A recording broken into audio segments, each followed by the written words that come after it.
Friends, अब जो है बॉन्ड वैल्यूएशन का लास्ट टॉपिक हम करेंगे, फॉरवर्ड रेट ऑफ इंटरेस्ट। देखिए, फॉरवर्ड रेट ऑफ इंटरेस्ट जो है, topic is forward rate of interest, FRI। ये जो है मार्केट का लेटेस्ट कंसेप्ट है, आजकल जो है ज़्यादा प्रेवलेंट है मार्केट के अंदर। तो let us understand this concept from practical experience and practical approach. थोड़ा बहुत मेरा एक्सपीरियंस रहा है इस फील्ड के अंदर, तो I can take you from practical approach. देखिए, फॉर्मूला जो है इसका है, फॉरवर्ड रेट ऑफ इंटरेस्ट है, फॉर्मूला बेस्ड है। But the point is this, formula based अगर हमारी स्टडी रहती है तो अगर पेपर में क्वेश्चन जो है थोड़ी सी लैंग्वेज हमारी शिफ्ट होती है तो हमारा फॉर्मूला वो अप्लाई नहीं होता है, या थोड़ा मॉड्यूलेशन करनी पड़ जाती है, तो formula based study is not an effective study. तो हम जो है प्रॉपर प्रैक्टिकल कंसेप्ट समझेंगे इसका, and forward rate of interest क्या कहना चाह रहा है वो हमें बेसिकली पढ़ना है। देखिए, फाइनेंशियल मैनेजमेंट का बेसिक मीनिंग होता है बिजनेस, एंड बिजनेस का एक ऑब्जेक्टिव होता है प्रॉफिट।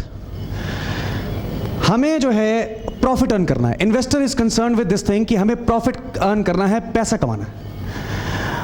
पैसा कमाने के लिए हमें क्या करना है वो यहां पर चेक करेंगे। Okay, forward rate of interest. देखिए, जो है इन्वेस्टर ये कहता है कि मेरा पैसा तो मुझे मिल ही जाए, जो मैं कमा रहा हूं वो तो मुझे मिल ही जाए, जो दूसरे की अर्निंग है अगर वो भी मुझे मिल जाती है तो जो है मेरे लिए बेटर हो जाएगा। फाइनेंशियल मैनेजमेंट के अंदर या इन्वेस्टमेंट के अंदर एक बेसिक कंसेप्ट होता है, हाई रिस्क हाई रिटर्न। जितना ज्यादा रिस्क होगा उतना ज्यादा रिटर्न होगा। बट इन्वेस्टर रिस्क जो है कम से कम करना चाहता है। रिस्क जितना कम होगा उतना बेटर होगा। अगर कम रिस्क के अंदर ज्यादा रिटर्न मिल जाए तो इन्वेस्टर के लिए ड्रीम हो जाएगा, और इन्वेस्टर यही चाह रहा है। यही चीज हमारे सीए फील्ड में होती है। 6 महीने में बाद हर बार पेपर होता है। एक स्टूडेंट जो है 6 महीने पूरा प्रिपरेशन करके ये उम्मीद करता है कि 50% रिटर्न मिल जाएगा। बट कुछ स्टूडेंट्स जो हैं पूरा 6 महीने डिवोट नहीं कर सकते, बिकॉज ट्रेनिंग है या फॉर whatever रीजन ऑफिस है। ओके, बट रिजल्ट सबको सेम चाहिए कि 50% मार्क्स चाहिए। तो जो 6 महीने पढ़ रहा है वो भी 50% के लिए पढ़ रहा है, और 2 महीने जो पढ़ रहा है वो भी 50% के लिए पढ़ रहा है। तो रिजल्ट सबको सेम चाहिए। यही कंसेप्ट हमारा फॉरवर्ड रेट ऑफ इंटरेस्ट के अंदर लगता है। फॉरवर्ड रेट ऑफ इंटरेस्ट को समझने के लिए एक छोटी सी स्टोरी समझते हैं पहले, कि एज्यूम करते हैं, लेट अस सपोज मेरे पास 2 कैट्स हैं, 2 बिल्लियां हैं मेरे पास। एक बिल्ली बड़ा शोर मचाती है और दूसरी बिल्ली बड़ा शांत रहती है। जो बिल्ली शोर मचाती है वो मेरे काम में डिस्टर्ब करती है, और जो बिल्ली शांत रहती है वो डिस्टर्बेंस क्रिएट नहीं करती। मुझे क्या करना है, एक टाइम ऐसा आ गया कि मुझे चूज करना पड़ गया कि एक बिल्ली को रिजेक्ट करना है या डिस्कार्ड करना है, दूसरी बिल्ली अपने पास रखनी। मैंने शोर वाली बिल्ली को रिजेक्ट करते हैं, जो बिल्ली शोर मचाती है मैंने उसको डिस्कार्ड कर दिया, रिजेक्ट कर दिया। अब मेरे पास जो बिल्ली शांत है वो है। अब आफ्टर फ्यू डेज मुझे ये रियलाइज होना शुरू हुआ कि जो बिल्ली शांत है वो ज्यादा ही शांत है। अब आई नीड, जो बिल्ली शोर मचा रही थी, I was starting to miss that शोर। अब मुझे वो रौनक चाहिए, वो शोर चाहिए। तो मैं ये सोच रहा हूं कि जो एग्जिस्टिंग बिल्ली मेरे पास है उसको मैं क्या चेंज कर दूं कि मुझे वही शोर मिल जाए जो मैंने मिस कर दिया। ये हमारी ह्यूमन मेंटालिटी है कि जो हमारे पास है वो तो है ही, बट जो मैंने मिस कर दिया उसको मैं वापस कैसे गेन कर लूं गिवन द एग्जिस्टिंग सर्कमस्टांसेस। यही इन्वेस्टर चाहता है कि एग्जिस्टिंग सर्कमस्टांसेस में क्या चेंज कर दिया जाए जो मुझे वो मिल जाए जो मैंने लूज कर दिया। इन्वेस्टर ये चाह रहा है कि गिवन रिस्क पे, मिनिमम रिस्क पे अगर मैं रिटर्न और बढ़ा लूं, उम्मीद करने में क्या जाता है, उम्मीद तो कर सकते हैं। हम घर में बैठे उम्मीद ही कर रहे हैं कि अगर 2 महीने पढ़ लेंगे तो उसमें पास हो जाएंगे सीए फाइनल के पेपर में, ये उम्मीद ही तो है। बाकी तो हमारे एफर्ट्स उसके बेस पर डिपेंड करते हैं। यही कंसेप्ट इन्वेस्टर ले रहा है कि जो मैंने रिस्क लिया वो तो मैंने ले लिया, उस पर जो रिटर्न मुझे मिल जाएगा वो मुझे मिल जाएगा, बट मैं उस इन्वेस्टर का भी रिटर्न चाहता हूं जिसने ज्यादा रिस्क लिया। विद दिस प्रोपोजिशन हम फॉरवर्ड रेट ऑफ इंटरेस्ट का कंसेप्ट स्टार्ट करेंगे। तो फॉरवर्ड रेट ऑफ इंटरेस्ट का मतलब ये होता है कि with a given level of risk मेरे को हायर रिटर्न अगर चाहिए तो मुझे क्या करना है। मान लेते हैं मार्केट में 4 बॉन्ड्स अवेलेबल हैं। बॉन्ड 1 जो है having maturity of 1 year and 8% rate of interest offer कर रहा है। Bond 2 having maturity of 2 years and ये 10.5% का रिटर्न ऑफर कर रहे हैं। Bond 3 having maturity of 3 years and bond 3 12.75% का रिटर्न ऑफर कर रहे हैं। Bond 4 having maturity of 4 years और ये बॉन्ड 15% का रेट ऑफर कर रहा है। देखिए जो है इन्वेस्टर ये कहता है कि जितना ज्यादा टाइम पीरियड अगर मेरा पैसा मेरी जेब से बाहर रहेगा उतना मेरा रिस्क बढ़ेगा। जितना टाइम मेरा पैसा मेरी जेब में नहीं है मेरा रिस्क बढ़ेगा। बॉन्ड 1 जो है 8% का रेट ऑफर कर रहा है, तो बॉन्ड 1 जो है 1 ईयर का मैच्योरिटी पीरियड है इसलिए 8% ऑफर कर रहा है। एंड बॉन्ड 4 जो है 4 इयर्स का मैच्योरिटी पीरियड है, इसका मतलब 4 साल तक जेब से पैसा दूर रहेगा तो इसलिए हाई रेट ऑफर किया है। High risk high return. Bond 1 1 साल का मैच्योरिटी पीरियड है, रिस्क कम है तो 8% ऑफर किया जा रहा है। बॉन्ड 4 जो है 4 साल का मैच्योरिटी पीरियड है, इन्वेस्टर का पैसा 4 साल तक दूर रहेगा तो 15% रेट है। अब एज्यूम करते हैं ए ने बॉन्ड 1 में इन्वेस्ट किया, बी ने बॉन्ड 2 में इन्वेस्ट किया, सी ने बॉन्ड 3 में इन्वेस्ट किया और डी ने बॉन्ड 4 में इन्वेस्ट किया। ए की इन्वेस्टमेंट पीरियड 1 साल का है और डी का इन्वेस्टमेंट पीरियड 4 साल का है। ए 8% कमाएगा और डी 15% कमाएगा। बट मिस्टर ए कहते हैं कि 8% तो मुझे मिल रहा है। Investment period of A is 1 year and rate of return is 8%। 8% का रिटर्न है 1 साल के इन्वेस्टमेंट के ऊपर। अब 1 साल खत्म हो गया। इन्वेस्टर जो ए हैं, अगर उन्होंने फर्स्ट ईयर के बिगिनिंग में 1 रुपया इन्वेस्ट किया था तो उनको 1 साल बाद 1.08 मिल जाएगा। अपने प्रिंसिपल के साथ उनको जो है 8% रिटर्न मिल जाएगा। तो 1.08 1 साल बाद उनके हाथ में होगा। अब 1 साल बाद मिस्टर ए ये रियलाइज करते हैं कि बी पहले साल में भी 10.5 कमा रहा है और वो दूसरे साल में भी 10.5 कमाएगा। जब अपना काम पूरा हो जाता है तब हमारी नजर दूसरे के काम पे जाती। मिस्टर ए कहते हैं कि बी तो पहले साल में भी 10.5 कमा रहा है और दूसरे साल में भी 10.5 कमा रहा है। बट ए कहता है कि मैंने तो पहले साल में सिर्फ 8 कमाया। अब ए कहता है कि मुझे भी वही अर्निंग चाहिए जो बी की 2 साल बाद टोटल अर्निंग होगी। ए कहता है मुझे भी 2 साल बाद उतनी ही अर्निंग चाहिए। बट बी ने पहले साल में 10.5 कमाया और दूसरे साल में भी 10.5 कमाएगा। ए ने पहले साल में 8 कमाया। ए कहता है कि मैं दूसरे साल में कितना कमा लूं कि 2 साल बाद मेरी अर्निंग उतनी ही हो जाए जितनी बी की होगी। यह हमारा फॉरवर्ड रेट ऑफ इंटरेस्ट है। 1 साल में मैंने तो 8% कमा लिया। अब 1 साल बाद जो अगला पीरियड स्टार्ट हो रहा है फॉरवर्ड पीरियड, उसमें मैं कितना कमा लूं कि मेरी अर्निंग 2 साल बाद उतनी ही हो जाए जितनी बी की अर्निंग है। यह हमारा 1 year forward rate of interest of 1 year bond है। 1 year forward rate of interest means अपना 1 साल खत्म होने के बाद ए जो नेक्स्ट ईयर आएगा उसमें कितना कमा ले, 1 ईयर फॉरवर्ड, मींस अपना 1 साल खत्म होने के नेक्स्ट ईयर में वो कितना कमा ले कि ए की अर्निंग उतनी ही हो जाए जितनी बी की अर्निंग है। तो 1 year forward rate of interest of 1 year bond. A कहता है कि बी ने 2 साल के अंदर 10.5% कमाया, तो प्रिंसिपल के साथ बी को 1.105 रेज़ टू पावर 2 मिलेगा। ये बी की अर्निंग है 2 साल बाद की।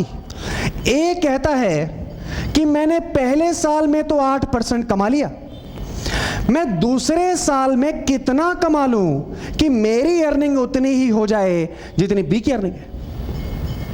तो ये जो हमारा एक्स आ जाएगा, ये हमारा 1 साल बाद जो बी ए को चाहिए वो उसकी अर्निंग आ गई।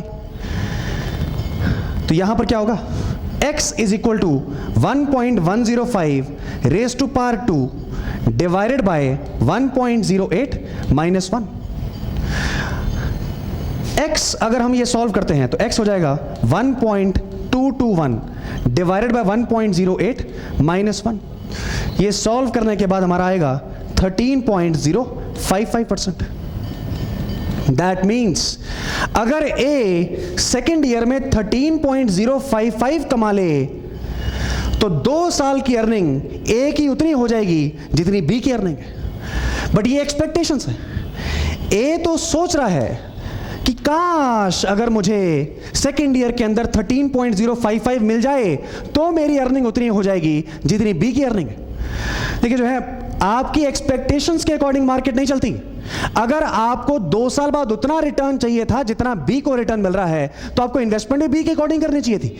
बट आपने इन्वेस्टमेंट की 1 साल के अंदर और आप रिटर्न मांग रहे हैं 2 साल का।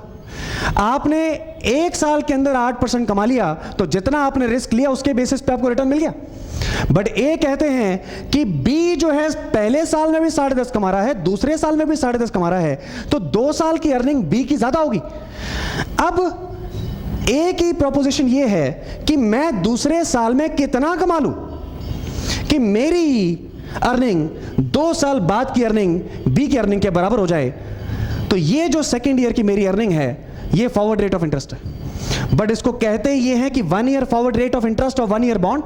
दैट मींस मेरा 1 साल खत्म होने के बाद तो अगले साल की बात कर रहे हैं ना, तो 1 ईयर फॉरवर्ड हुआ, तो इसलिए 1 year forward rate of interest of 1 year bond आ गया 13.055%। अगर ए जो है सेकेंड ईयर के अंदर 13.055% कमाएगा तो 2 साल की अर्निंग उसकी बी की अर्निंग के बराबर हो जाएगी।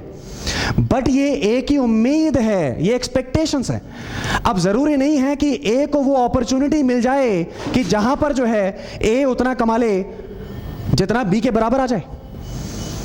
दैट मीन्स सेकेंड ईयर के अंदर अपना 1 साल खत्म होने के बाद जो नेक्स्ट ईयर आएगा, ए मार्केट में इन्वेस्टमेंट अपॉर्चुनिटी सेलेक्ट करेगा और उस इन्वेस्टमेंट अपॉर्चुनिटीज को इवैल्यूएट करने के लिए उसकी कॉस्ट ऑफ कैपिटल ये होगी 13.055।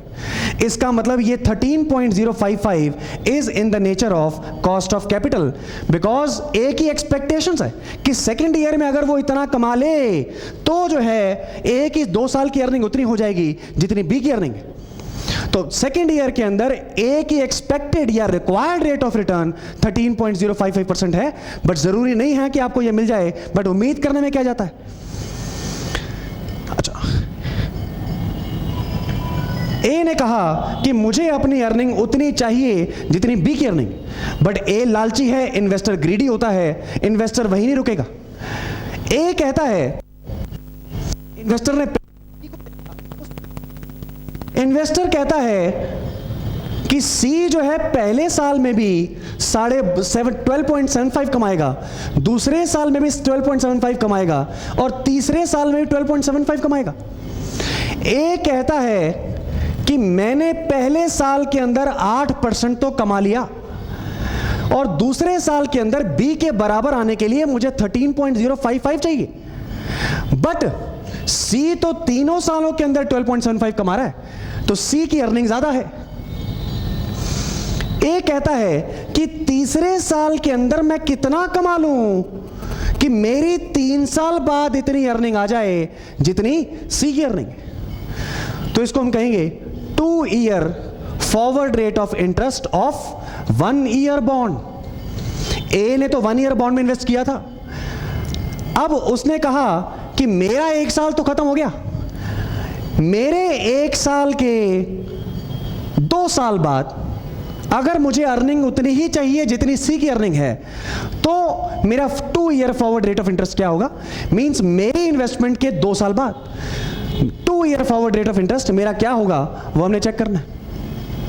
टर्मिनोलॉजी चेक करेंगे। 2 year forward rate of interest क्या हुआ? सी की अर्निंग 3 सालों के अंदर 1 + 0.1275 है, 0.1275। ये जो है 3 साल की अर्निंग सी की है। ए कहता है पहले साल में मैंने 1.08 कमा लिया, दूसरे साल में 1.13055 की मेरी एक्सपेक्टेशंस हैं या रिक्वायरमेंट है, तीसरे साल में मैं कितना कमा लूं कि मेरी अर्निंग सी की अर्निंग के बराबर आ जाए। एक्स सॉल्व करना है। x is equal to 1.1275 raised to power 3 divided by 1.08 into 1.13055 minus 1। 1.1275 solve करके हमारा आता है 1.4333 डिवाइडेड बाय, ये हमारा सॉल्व करके आएगा 1.221 माइनस 1। तो यहां पर x इज इक्वल टू 17.39% आ रहा है। तो इसका मतलब तीसरे साल में अगर 17.39% कमा लिया जाए तो ए की 3 साल बाद उतनी ही अर्निंग होगी जितनी सी की 3 साल बाद अर्निंग होगी। बड़ी एक्सपेक्टेशंस है।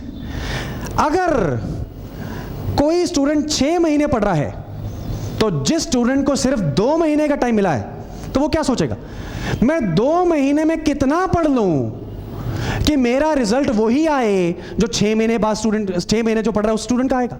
वही कंसेप्ट यहां पर लग रहा है, बट वो उम्मीद है। हम we can do our best.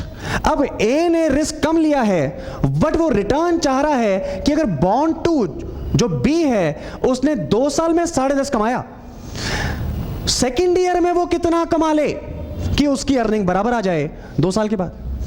यही कंसेप्ट यहां पर है। सी 3 साल तक 12.75% कमा रहा है। ए ने पहले साल में 8 कमाया, दूसरे साल में 13.055 कमाया, तीसरे साल में ए कितना कमा ले कि 3 साल बाद की अर्निंग जो ए की होगी वही सी की अर्निंग होगी। ए जो है सिर्फ यही नहीं रुकता, ए ने डी को भी देखा। ए कहता है कि डी पहले साल में भी 15 कमाएगा, दूसरे साल में भी 15 कमाएगा, तीसरे साल में भी 15 कमाएगा और चौथे साल में भी 15 कमाएगा। ए कहता है कि मैं तो 8% कमाऊंगा पहले साल में, दूसरे साल में मैं 13.055% कमाने की मेरी रिक्वायरमेंट है, तीसरे साल में 17.39% कमाने की मेरी रिक्वायरमेंट है और चौथे साल में डी जो है 4 सालों में 15 कमा रहा है तो इसकी टोटल अर्निंग ये होगी। ए कहता है कि 4th ईयर में मैं कितना कमा लूं कि मेरी 4 साल बाद अर्निंग उतनी ही हो जाए जितनी डी की है। तो इसको हम कहेंगे 3 year forward rate of interest of 1 year bond. Terminology check करेंगे बिकॉज देखिए कंसेप्ट सिंपल है, कंसेप्ट सारा यहां पर कवर हो जाएगा स्टोरी बेसिस पे, बट पॉइंट इज दिस कि पेपर में तो लैंग्वेज ही पढ़नी है आपने। ए कहता है, देखिए ये 3 ईयर क्यों है, यहां पर हम कह रहे हैं कि पहले साल में ए ने 8% कमाया, दूसरे साल में 13.055 कमाया, तीसरे साल में 17.39 कमाया, 4th ईयर में वो कितना कमा ले कि 4 साल बाद की ए की अर्निंग डी की अर्निंग के बराबर आ जाए। तो यहां पर हम देख रहे हैं कि 4 साल बाद चौथे साल की ए की अर्निंग कितनी आ जाए, हम ये चेक कर रहे हैं। बट यहां पर हम लिख रहे हैं 3 year forward rate of interest. 3 year forward rate of interest का मतलब ये है कि उसने अपना 8% तो कमा लिया फर्स्ट ईयर का, फर्स्ट ईयर के बाद ये 1 साल, ये 2 साल और ये 3 साल। तो इसलिए इसकी terminology 3 year forward rate of interest of 1 year bond है। ए कहता है कि डी पहले साल में अपने पूरे 4 साल में 15% कमाएगा तो डी की टोटल अर्निंग 4 साल की ये होगी। ए कहता है कि मैंने 8% पहले साल में कमाया, दूसरे साल में 1.13055 कमाया और तीसरे साल में मुझे उम्मीद है कि 1.1739 मुझे मिल जाएगा, एक्सपेक्टेशंस, रिक्वायरमेंट। मैं चौथे साल में कितना कमा लूं कि मेरी अर्निंग उतनी ही आ जाए जो 4 साल की डी की अर्निंग है। तो यहां पर फिर x is equal to 1.15 raise to power 4 divided by 1.08, 1.13055, 1.1739 -1।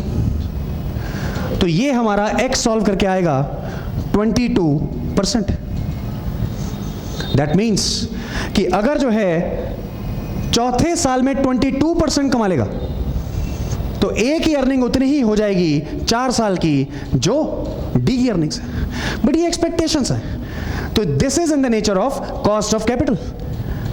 चौथे साल के अंदर ए जो भी प्रोजेक्ट लेगा उस प्रोजेक्ट के अंदर उसका रिक्वायर्ड अर्निंग जो है 22% होगा। इसका मतलब क्या है, चौथे साल के अंदर जो भी उसका प्रोजेक्ट होगा उसकी कॉस्ट ऑफ कैपिटल 22% होगी। तो ये हमारा फॉरवर्ड रेट ऑफ इंटरेस्ट का कंसेप्ट है। तो forward rate of interest is in the nature of expectations. Investor 8% कमा चुका है, वो अपने 1 साल बाद, अपना जो पीरियड है वो खत्म होने के बाद वो कितना कमा ले कि उसकी अर्निंग्स बड़े इन्वेस्टर के बराबर हो जाए। तो ये हमारा फॉरवर्ड रेट ऑफ इंटरेस्ट का कंसेप्ट है। देखिए फॉर्मूला फ्री अप्रोच है। फॉरवर्ड रेट ऑफ इंटरेस्ट के कंसेप्ट के ऊपर डिपेंड करता है फॉरवर्ड रेट एग्रीमेंट्स, जो एक बड़ा कंसेप्ट है, जो एक डेरिवेटिव है। अगर ये कंसेप्ट हमें पता होगा विदाउट फॉर्मूला, अगर हमें कंसेप्ट इसके पता होंगे तो फॉरवर्ड रेट एग्रीमेंट्स का कंसेप्ट हम प्रॉपर्ली अंडरस्टैंड कर पाएंगे। बिसाइड्स फॉरवर्ड रेट एग्रीमेंट्स और भी कंसेप्ट हैं जो फॉरवर्ड रेट इंटरेस्ट के ऊपर डिपेंड करते हैं। देखिए आइडिया इज दिस, देखिए फॉर्मूले भी हैं इसके, अनटाइडी फॉर्मूलेज हैं, टर्मिनोलॉजी इस फॉर्मूले की याद करने में हमारा टाइम लगता है। विदाउट फॉर्मूला अगर हमारा रहेगा तो जो है लास्ट में रिवीजन में भी टाइम कम लगेगा, हम भूलेंगे भी नहीं, और लास्ट में फॉर्मूले की लिस्ट नहीं बनेगी जो हमें पेपर से पहले रिवाइज करनी पड़ेगी। तो this is a simple approach कि फॉरवर्ड रेट इंटरेस्ट का कंसेप्ट क्या होता है, ये वो चीज डिपेंड करती है। कंसेप्ट खत्म हो चुका है, कंसेप्ट में और कुछ नहीं है। मेजर स्ट्रेस जो अब जाएगा क्वेश्चन की लैंग्वेज के ऊपर जाएगा, बिकॉज टर्मिनोलॉजी डिपेंड करती है कि क्वेश्चन ही अगर समझ नहीं आएगा तो कंसेप्ट क्या कर लेगा। कंसेप्ट इज सिंपल, कंसेप्ट में इसके अलावा कुछ नहीं। अब आपका सारा ध्यान क्वेश्चन की रीडिंग के ऊपर जाएगा। इसी के ऊपर डिपेंड करता है, सिर्फ एक टर्मिनोलॉजी है एक्सपेक्टेशन थ्योरी, वो इसके ऊपर डिपेंड करती है। तो एक्सपेक्टेशन थ्योरी करेंगे एंड हम इसके क्वेश्चंस करेंगे। क्वेश्चंस का सॉल्यूशन सारे इसी फॉर्म में आएंगे। आपने अब इस कंसेप्ट को क्वेश्चन से लिंक करना है, तो रीड द क्वेश्चन प्रॉपर्ली। अब नेक्स्ट क्लास के अंदर हम एक्सपेक्टेशन थ्योरी की एक लाइन है बस वो पढ़ेंगे एंड हम क्वेश्चन स्टार्ट करेंगे। Okay, thank you.